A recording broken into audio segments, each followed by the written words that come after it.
വിഡ്ഢികള്. നിനക്കൊക്കെ എന്തറിയാം? മൂർത്തിയെ കൈ കിട്ടിയാൽ ആ രാജീവ് അവനെ ജീവനോടെ കെട്ടിത്തൂക്കി സത്യം പറയിപ്പിക്കും. പോലീസ് അത്രയും പെട്ടെന്ന് അവിടെ എത്തുമെന്ന് ഞങ്ങൾ വിചാരിച്ചില്ല. പോലീസ് പുറപ്പെട്ടിട്ടുണ്ടെന്ന് ഞാൻ നേരത്തെ പറഞ്ഞല്ലേ. അവരെത്തുന്നതിന് മുൻപ് തന്നെ ലോക്കർ പൊളിച്ച് ഡോക്യുമെന്റ്സ് ആയിട്ട് രക്ഷപ്പെടാനായിരുന്നു ഞങ്ങളുടെ പ്ലാൻ. പക്ഷേ ലോക്കർ പൊളിച്ച ഡോക്യുമെന്റ്സ് എടുക്കുന്ന സമയത്ത് തന്നെ പോലീസ് അവിടെ എത്തി. ഞാൻ രക്ഷപ്പെട്ടത് എങ്ങനെയാണെന്ന് എനിക്ക് മാത്രമേ അറിയൂ. മൂർത്തി അവരുടെ ആവുകയും ചെയ്തു. ആ ഡോക്യുമെന്റ് നമ്മുടെ കൈ കിട്ടിയിരുന്നെങ്കിൽ ഈ കേസ് ഇപ്പൊ തന്നെ നമ്മൾ ജയിച്ചേനെ. മൂർത്തിയെ കൈ കിട്ടിയ രാജീവ് വെറുതെ ഇരിക്കില്ല. അയാൾ അവനെ ഇടിച്ചു പിഴിയും. ഇതുവരെ എന്റെ കൂടെ നിന്ന് വിശ്വസ്തനാണ് മൂർത്തി. എന്റെ രഹസ്യങ്ങളെല്ലാം അറിയുന്നവൻ. മൂർത്തിയെ കൊണ്ട് രാജീവ് എന്തൊക്കെ പറയിപ്പിക്കുന്ന ആർക്കറിയാം? വക്കീലേ, പറയൂ മാഡം. മൂർത്തിയെ എത്രയും പെട്ടെന്ന് ജാമ്യത്തിലെടുക്കണം. അതിനുവേണ്ടി എത്ര പണം ഒഴുക്കേണ്ടി വന്നാലും എനിക്കതൊരു പ്രശ്നമല്ല. ഒരു ദിവസം പോലും മൂർത്തി പോലീസ് കസ്റ്റഡിയിൽ കിടക്കരുത്. ഉടനെ ഒരു ജാമ്യം മൂർത്തി കിട്ടുമെന്ന് ഞാൻ പ്രതീക്ഷിക്കുന്നില്ല. നമ്മൾ ജാമ്യത്തിന് ശ്രമിക്കുമെന്ന് രാജീവിന് നല്ലതുപോലെ അറിയാം. അതിനു മുമ്പ് തന്നെ അയാൾ മൂർത്തിയെ കോടതിയിൽ ഹാജരാക്കും. മൂർത്തി ഏട്ടത്തിക്കെതിരെ ഒരു വാക്കുപോലും പറയില്ലെന്ന് എനിക്ക് ഉറപ്പാ. മൂർത്തി പറയില്ല, അതെനിക്കും അറിയാം.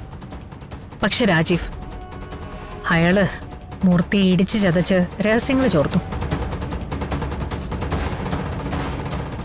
എന്നോട് മാത്രമല്ല, മൂർത്തിയോടും രാജീവിന് വൈരാഗ്യമുണ്ട്. രാജീവിനെ കൊല്ലാൻ ശ്രമിച്ചത് മൂർത്തിയുടെ നേതൃത്വത്തിലാണെന്ന് രാജീവിന് മനസ്സിലായിട്ടുണ്ട്.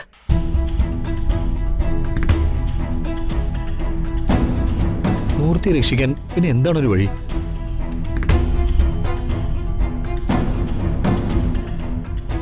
മാഡം, ആദ്യം നമുക്ക് സ്റ്റേഷൻ ജാമ്യത്തിന് ശ്രമിക്കാം. അതല്ല അവരെ കോടതിയിൽ ഹാജരാക്കാനാണ് ശ്രമിക്കുന്നതെങ്കിൽ നമുക്ക് കോടതിയിൽ നിന്ന് ബെയിലെടുക്കാം.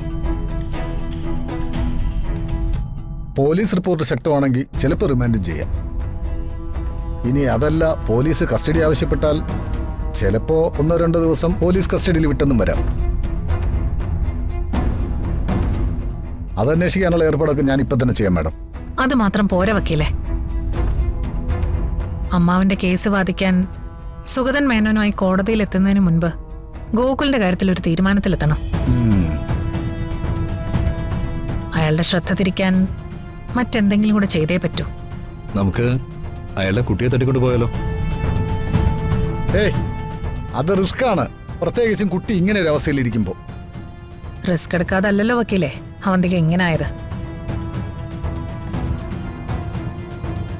ഇത് ജീവൻ മരണ പോരാട്ടമാ. സന്ദീപ് പറഞ്ഞൊരു മോശം കാര്യമൊന്നുമല്ല.